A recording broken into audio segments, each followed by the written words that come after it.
بسم الله الرحمن الرحيم.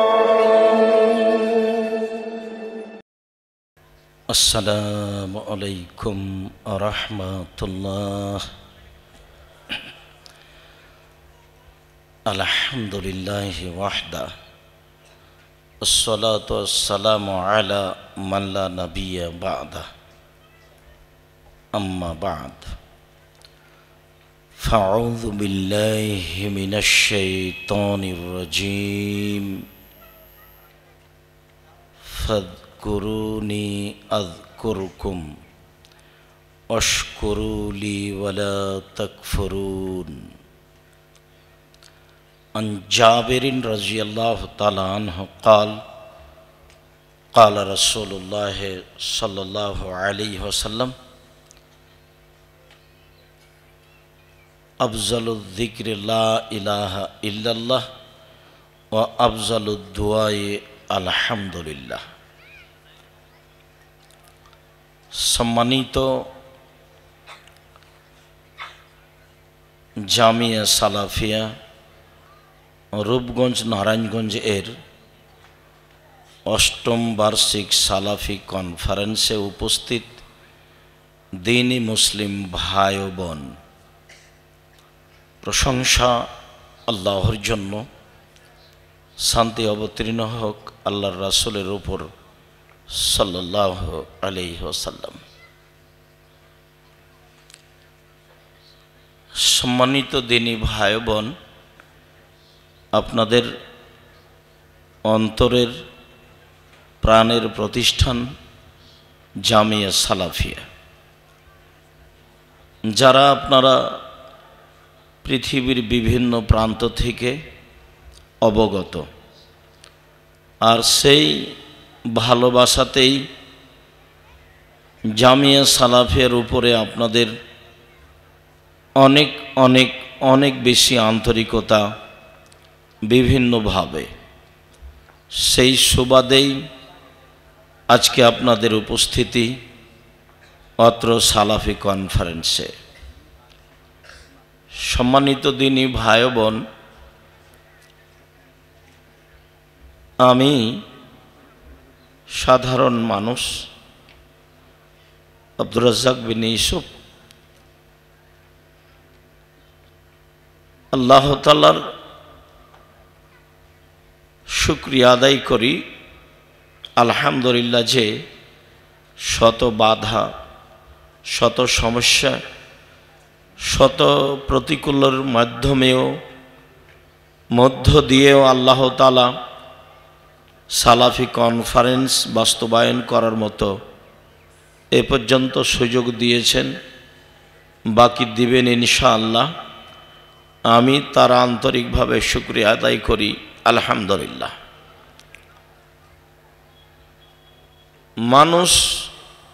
মানুষকে উপেক্ষা করে চলবে, এটাই পৃথিবীর স্বাভাবিক গতি।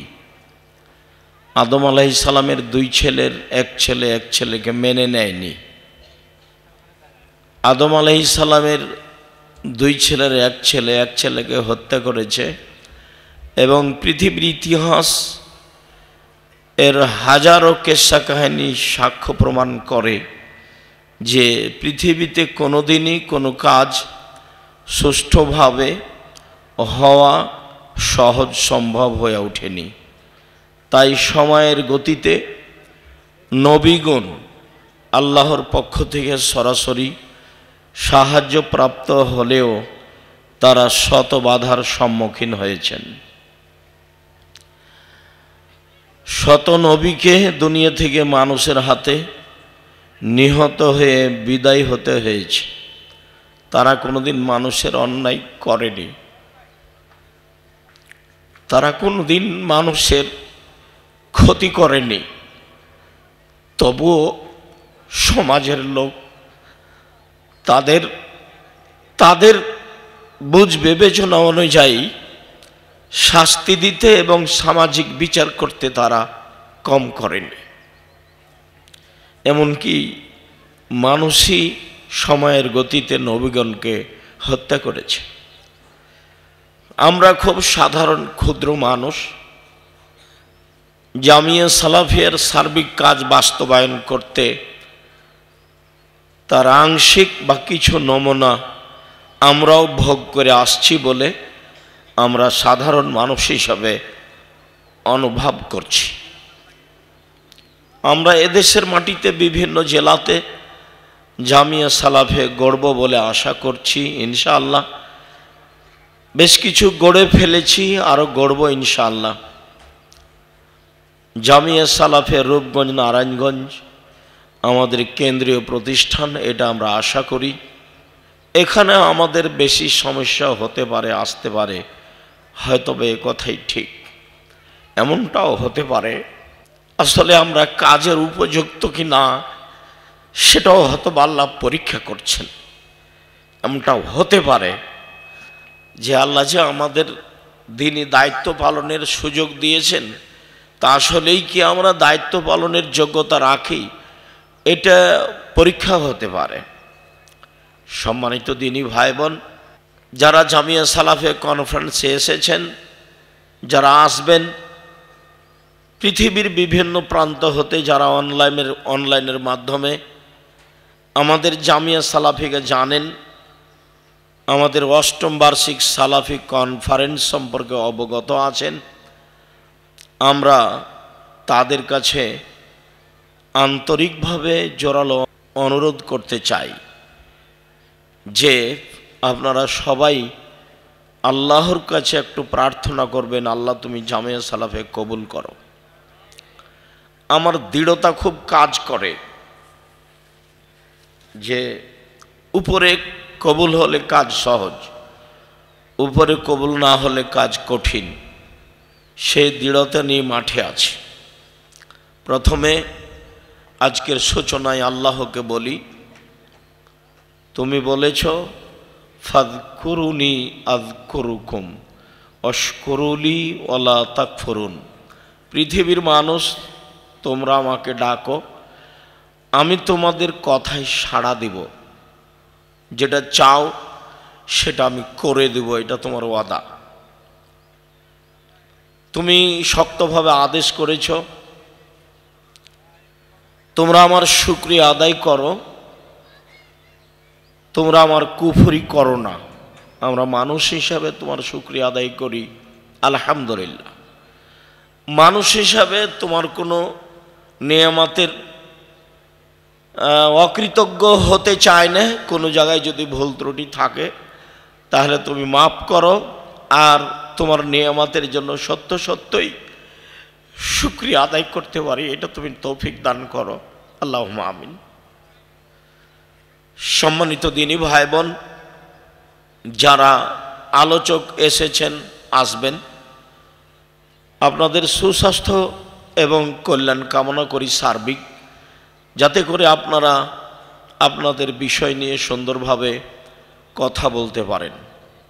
যারা আপনারা শ্রোতা দিনী ভাই বোন সামনে আছেন, আসবেন, অনলাইনের মাধ্যমে পৃথিবীর বিভিন্ন প্রান্ত থেকে অপেক্ষা করছেন, আপনাদের আন্তরিকভাবে শুকরিয়া আদায় করি, জাযাকুমুল্লাহ খায়র। যারা আমাদের মিডিয়ার ভাইরা আছো, তোমাদেরকে আমরা বলি, তোমরা মিডিয়াকে যথাযথভাবে মূল্যায়ন করিও, তোমাদের মিডিয়া দ্বারা যেন মানুষ ক্ষতিগ্রস্ত না হয়। তোমাদের জন্য আন্তরিকভাবে দোয়া করি, আল্লাহ যেন তোমাদের এটাকে পরকালের বিনিময় হিসাবে কবুল করেন। যারা প্রশাসনের লোক আছেন তাদের আন্তরিক শুকরিয়া আদায় করি, আপনাদেরকে যেন আল্লাহ সুস্থভাবে আপনাদের দায়িত্ব পালন করার সুযোগ করে দেয়। যারা জামিয়া সালাফের শিক্ষকবৃন্দ আছেন, যারা ছাত্র আছো, তোমরা শুরু থেকে শেষ পর্যন্ত জনগণের সেবায় বাৎসরিক সালাফি কনফারেন্সে সর্বদা উপস্থিত থাকবে, যাতে করে মানুষ তোমাদের কাছে কেউ কষ্ট না পায়। মানুষের প্রয়োজন তোমরা বোঝার চেষ্টা করবা এবং মানুষকে আন্তরিকভাবে সহযোগিতা করার চেষ্টা করবা। জামিয়া সালাফিয়ার ছাত্র ছাত্রী, শিক্ষক শিক্ষিকা সবাইকেই জোরালোভাবে আমরা আন্তরিকভাবে অনুরোধ করছি, আপনারা সালাফি কনফারেন্স শেষ হওয়া পর্যন্ত জোরালোভাবে মানুষের সেবায় নিয়োজিত থাকবেন, যাতে করে মানুষের কোনো সমস্যা না হয়। কোথায় টয়লেট আছে, কোথায় পেশাব পায়খানার ব্যবস্থা আছে, কোথায় মসজিদ আছে, কোথায় কোন দিকে যেতে হবে, কোথায় সহযোগিতা করতে হবে, এ ব্যাপারে আপনাদের তোমাদের যেন পূর্ণ ভালোবাসা সহযোগিতা থাকে। ভুলেও তোমরা কখনো এদিক সেদিক ঘোরাঘুরি বা অপচয় করবে না তোমাদের সময়, যাতে করে মানুষ তোমাদের কাছে উপযুক্ত সেবা পায়। সম্মানিত দিনী ভাই বোন, আমি আপনাদের সালাফি কনফারেন্সের সূচনা লগ্নে উদ্বোধনী আলোচনায় সবার সুস্বাস্থ্য, সবার কল্যাণ আল্লাহর নিকটে জোরালোভাবে কামনার দাবি জানিয়ে আল্লাহকে বলছি, আল্লাহ আমরা মানুষ, আমাদের ভুল ত্রুটি মাফ করো, তুমি আমাদের জামিয়া সালাফে কবুল করো, তুমি আমাদের জামিয়া সালাফের সালাফি কনফারেন্স কবুল করো, তুমি আমাদের কাজগুলি সুন্দরভাবে বাস্তবায়ন করার তৌফিক দান করো। তুমি সর্বশক্তিমান, এটা আমরা খুব ভালোভাবে বিশ্বাস করি। তুমি যে লা শারিক, তোমার যে কোনো শরিক নাই, তুমি সব কিছু করতে পারো, এতে আমাদের সরিষার সম পরিমাণ অবিশ্বাসের কিছু নাই।